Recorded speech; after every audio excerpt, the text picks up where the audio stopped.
Hey guys, what's up? My name is Art and welcome back to a different type of video. This video is comic book related, which is fine. Every now and then in the past, I always reference the flood. Now, I'm not talking about the biblical flood that's in the Bible that killed off everybody except for Noah and then people in the ark. That's not what I meant. I started collecting comic books on and off since I was like 5 or 6 years old. Okay? 5 to 6 years old throughout the 80s.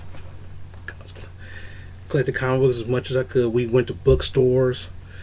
Back then there was no comic book stores. It was like always in bookstores or 7-Elevens or drugstores, whatever. And then, I took my allowance, bought some comics. I had like what, $10. I made like $10 a week into my allowance. So, and plus back then comic books were like 30 to 40 cents. So you think about it. You bought $5 worth of comics. You got a nice haul. No problem. Okay, so here's the thing. All through my life, I was collecting comic books here and there. No big deal. Went to school, not a problem as well. I remember collecting New Mutants 87, which is the first Cable, I believe. New Mutants 89, which is the first Deadpool, I believe. Can't remember because it's been a long time.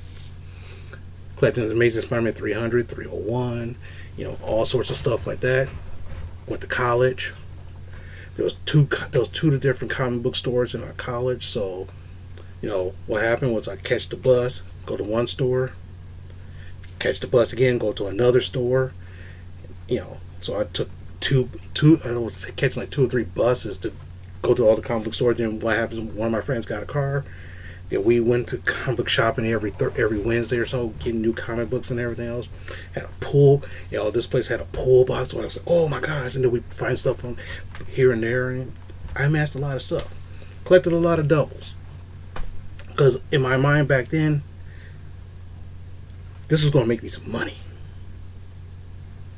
This is going to make me some money. Remember the Death of Superman storyline and the Rebirth and the Funeral for a Friend, World Without Superman and the Return of Superman?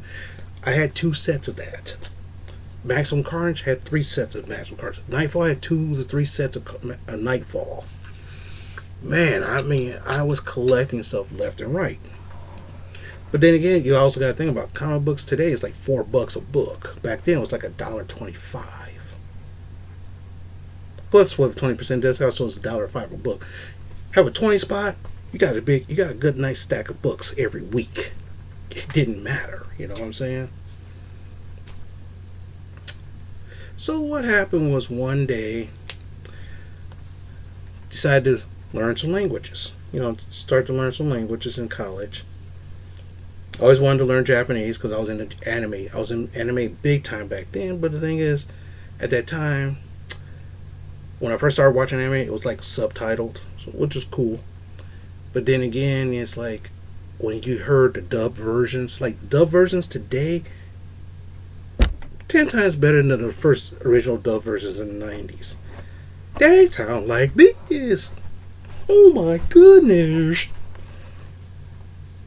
People can't act. Yeah. Trust me on this one. The acting's a little bit better in these versions right now. These versions right now, the acting's a little bit better. But anyway. And I had the opportunity. What happens when I was learning Japanese to learn more about anime and stuff like that. Not the best student, but not the worst student. One day my teacher's like, hey, Art, why don't you put in for this exchange program? I'm like, sure, why not? I'm not going to get selected. I'm not going to get selected, so who cares? Put in for it. Guess who got selected? Now I had a choice, a lifetime opportunity. So this was like around 95, 96. Because I came back in like at the end of, was it end of '96 or the beginning of '97? Because I graduated in '98. Okay. So what happened was, during this time period, I stopped going home for college.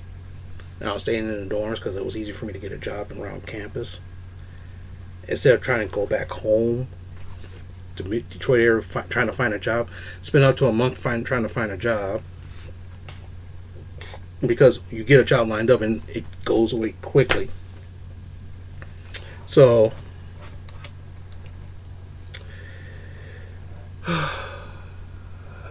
it's kind of still hurts right now still. So I decided, okay, fine, no problem. My dad decided, well, since both my boys are gone, I'm going to take their rooms and create a master bedroom. So all my comics that was in my room, he put them in the basement. I had some comics in the attic, but he put all the comics I had in the basement. So all the stuff was in the basement. Put it in a certain area in the basement. Okay, fine. So then, after I came back, I was about to go to Japan for a year. All the comics I had on my possession, I put it in the basement in a nice pile. Put all my clothes and everything there. Had a TV, VCR, Sega PlayStation, Sega Genesis, games and all that other stuff. Put it right there. So I said, okay, fine. He lived close to the airport, so hey, let's put that stuff there. Drop my car at his place because ball bearing needs to be fixed. Fine. Go to Japan for a year. Every now and then I talk to my dad about once a month. Everything sounds great and everything else. I sent him magazines because he was a stereophile. He liked stereo equipment back then. Like, he wanted to get the best things. So, like, for example, like CDs. And he was starting to get into CDs back then because he knows I had CDs. It's like, I collected records. He's getting CDs. Then he started getting a CD collection. All sorts of stuff. No problem. I come back home. Of course, I could, when I tried to call him, I said I'll be back on this day. Called him. I didn't get any message. Called my mom. She picked me up from the airport. Okay, fine. And for like 2 weeks, I had jet lag for 2 weeks. Believe me, I was totally. See, it's like night and day. It's like Japan was like 12 hours away from like Detroit. So right now it's 9 o'clock here at night. It's 9 o'clock in the morning there. So of course, so when it was like nighttime here, I was up. Yeah, the daytime was like. Okay, fine. Went to visit my dad. Say, oh yeah, cool. Here's your car and all this stuff. Yeah, I noticed you did a lot of work on your car and all this other stuff. I'm like, okay, cool. And then he goes, sits me down and says, I gotta tell you something. I'm like, okay. I said, well, yeah, the house got broken into. I'm like, okay. Well, all my stuff is in the basement, so.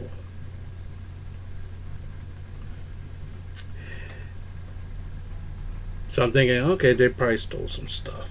Okay, fine. I'm like, okay, no problem. Well, they stole $400 from him. They try to steal some. They try to steal some of these neighborhood kids try to steal some stuff, and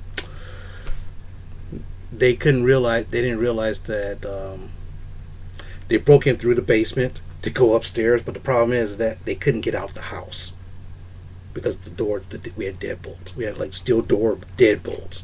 So because they couldn't get out the house, so they had to try to like knock out the window to get stuff out. And I'm like, okay, fine, no problem. Then he goes, yeah. Then about a couple months later, we had a flood. I'm like, so I'm thinking to myself, our house is right next to a manhole, sewer, creek.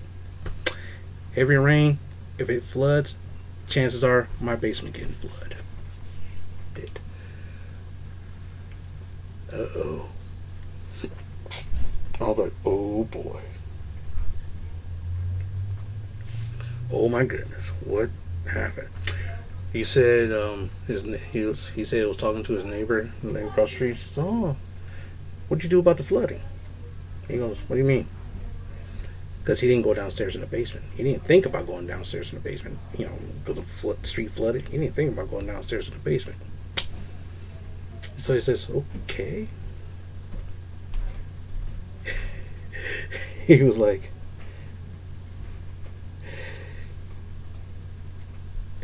he was like, he went downstairs to the basement and said, "Oh my gosh, those 3 feet of water.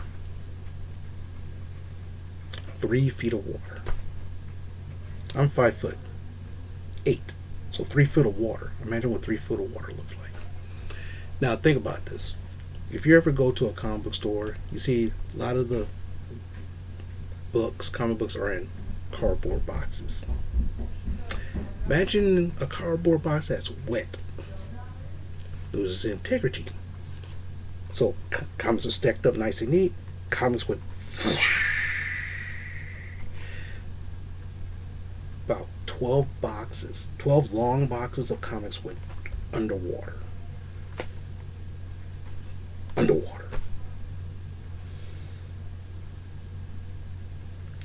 All my clothes destroyed.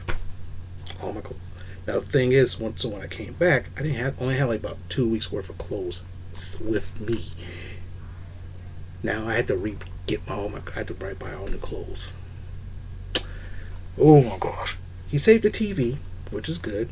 He saved the Sega Genesis, perfect. He saved the VCR, also perfect. Comic books he couldn't save.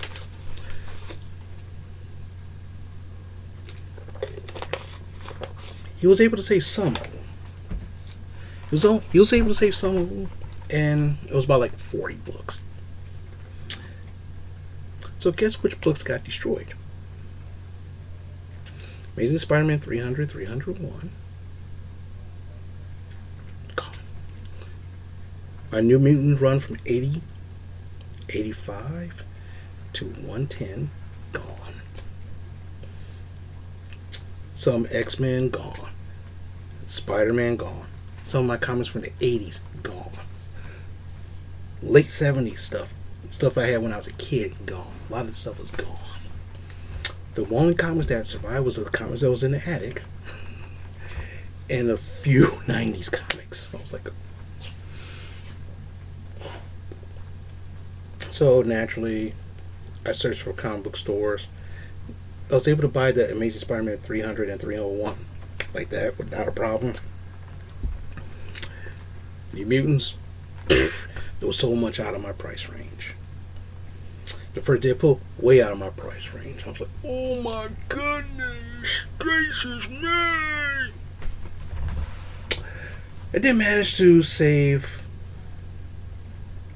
Now remember the Death of Superman, the first printing that was polybagged? I had 2 copies of that.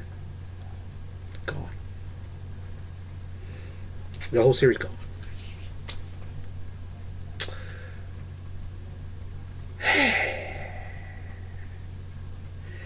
To try to calculate how much worth of comics that's gone, I don't even want to think about it. Sometimes I think about it, I was like, oh man.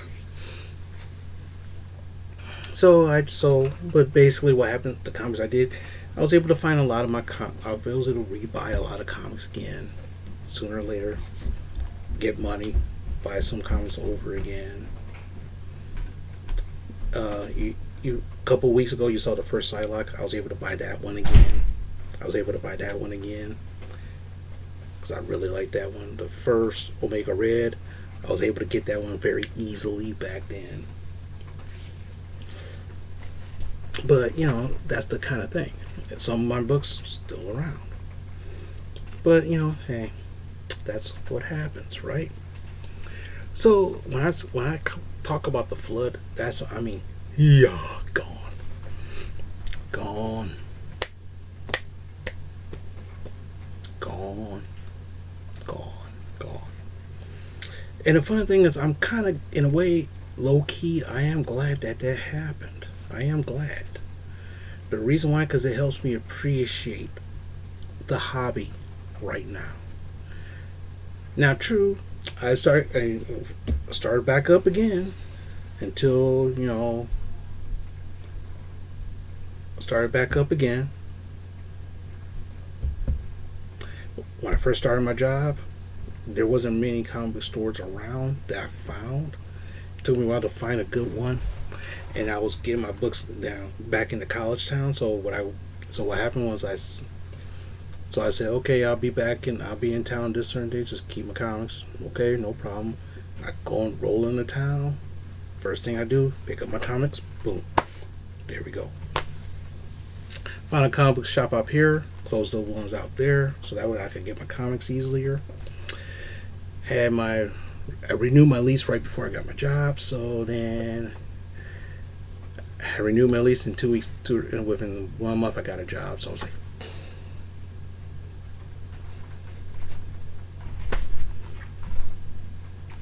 so as you know, whatever. Then when I bought my Jimmy, I stopped collecting. I collected for a little bit, then I stopped collecting because I was trying to afford my car at the time. It's kind of hard. I just got tired of it. I said I still go to the comic book shows. Every month there was like a little small comic book show. I'd buy some stuff there, and the big comic book convention. I always go there every year. But I stopped kind of collecting. Then I stopped collecting for years and years and years. Until probably about 3-4 years ago. No, sorry, last year. I think last year, was it 2019 I started collecting full time again? Was it 2020? No, it was 2019 I started collecting again full time. And I'm not stopping this time around. But anyway, that's my collecting history. True, comics are now more expensive now than it was way back when. But that's how it is. Things are more expensive now. Sometimes you spend $4. I mean, back then,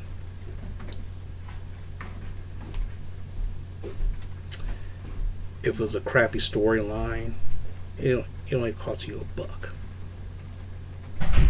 It's like, oh, Capwolf storyline. It's not the best, but hey, it's only $1. Now, if Capwolf and they did Capwolf right now at $4, I'm like, gone. It's done. It's too much money to be spending on this. Or the Clone Saga. Back then when the Clone Saga hit, it was still like $1, less than $2 a book. Now they try to pull the Clone Saga, what they're doing for Miles Morales, Spider-Man. I'm like, oh my god, you better do it right this time. But if they did the Clone Saga back again this way, I'm like, drop that book. It's too expensive. It's too expensive now. The hobby is more expensive now than it's ever been, that as far as I know. Because these companies got to make a profit. But then again, you get a lot of people having problems with the product. But that's the price. That's the price of collecting. You know what I'm saying? So with that being said, I'm gonna say thank you for watching. And that's technically my history of collecting books.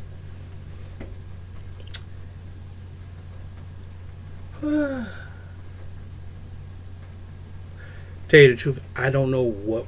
In a way, I'm saying, like I said, I'm kind of glad that the flood did happen, because if I would have had all those books still, I would have no idea what to do with them. I'm like, I got paper. Sheesh, I got bonfire. Oh, we need a bonfire. I got Torque #1s. Funny story. But anyway, with that being said, I want to say thank you very much for watching. You know, if you like any of the stuff I said, let me know down below. Like, comment, subscribe. Share this video if you like. Let me know about your some of your favorite books or whatever. All right, talk to you later.